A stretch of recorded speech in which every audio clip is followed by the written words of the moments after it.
Hi hello నమస్తే welcome to my channel by channel కొత్తగా చూస్తున్నట్టయితే ముందుగా సబ్స్క్రైబ్ చేసుకోండి. అలాగే నేను చెప్పేవాడు సమాచారం అందరికీ షేర్ చేయండి బా. అయితే రోజు మన టాపిక్ వచ్చేసి మన 3BHK మూవీ రివ్యూ భయ్య. నిజానికి సినిమా అయితే చాలా అద్భుతంగా ఉంది అని చెప్పొచ్చు.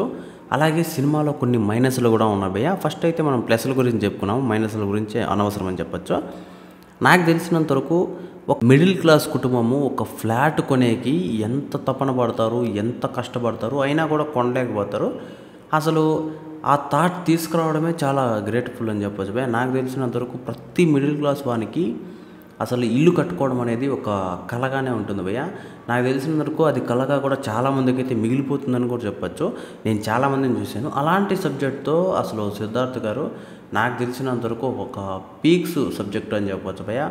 ఎందుకంటే ఈనాడ వస్తున్న సబ్జెక్టులకి ఇలాంటి సబ్జెక్టులకి చాలా డిఫరెంట్ కూడా ఉంటుంది భయ్య.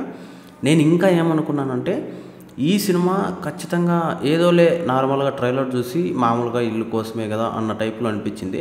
కానీ సినిమా చూసిన తర్వాత మాత్రం నాకు ఆ ఒపీనియన్ మారిందని చెప్పొచ్చు భయ్య. నేను నిజంగా చెప్తున్నాను, ఎట్టి పరిస్థితుల్లో కూడా సినిమానైతే మిస్ అవ్వకండి భయ్య. చాలా అద్భుతంగా ఉంది అని చెప్పొచ్చు. అలాగే ఈ సినిమాలో కొన్ని పాయింట్లు అయితే ఉంటాయి భయ్య, అవైతే మీకు మనసుకైతే అద్దుకుంటాయని చెప్పొచ్చు. అయితే అదే పాయింట్లు కూడా కొన్ని మనకు అసలు అంటే ఎమోషన్ని ఇంకా భారీగా చూపించిండొచ్చు కొన్ని చోట్ల. అది మనకు మైనస్ అని చెప్పొచ్చు సినిమాకి. నిజం చెప్తున్నా భయ్య, నాకు తెలిసినంతవరకు ఇలాంటి సబ్జెక్టులు ఒక్క తమిళ వాళ్ళకే వస్తాయని చెప్పొచ్చు భయ్య. ఎందుకంటే ఒక ఫ్లాట్ కోసం వాళ్ళు ఎంత తపన పడతారో అది చాలా అద్భుతంగా కూడా చూపించారని చెప్పొచ్చు. అంటే ఒక మిడిల్ క్లాస్ ఫ్యామిలీ ఎప్పుడైనా కానీ ఒక ఇంటి కోసం కష్టపడినంత నాకు తెలిసినందుకు దేనికోసమో కష్టపడిపోయా.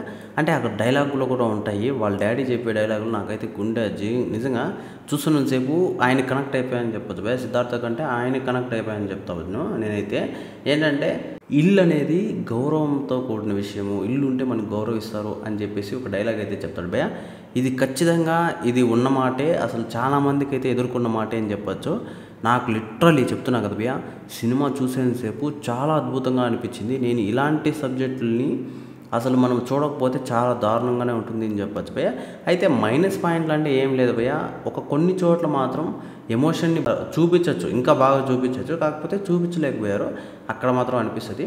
కాకపోతే వీళ్ళ ఫ్యామిలీ ఏదైతే డ్రామా ఉందో, వీళ్ళ ఫ్యామిలీ మధ్య ఒక డ్రామా ఉంటుందో ఆ డ్రామా మాత్రం ఎక్సలెంట్గా ఉంటుంది భయ్య. చివరికి కూడా ఆ ఫ్లాట్ తీసుకుంటారు అంటే వీళ్ళు ఒక ఫ్లాట్ కోసం అయితే కష్టపడతారు భయ్య, జీవితాంతం కష్టపడతారు. చివరికి కూడా ఆ ఫ్లాట్ తీసుకుంటారా లేదా అనేది స్టోరీ భయ్య. నాకు లిటరల్లీ చాలా అద్భుతంగా అనిపించింది సినిమా అయితే మాత్రము. మీరు ఖచ్చితంగా థియేటర్లో చూడండి భయ్య, చాలా బాగుంటుంది సినిమా. మరి మీరు థియేటర్లో మిస్ అయితే మాత్రం ఖచ్చితంగా బాధపడతారు.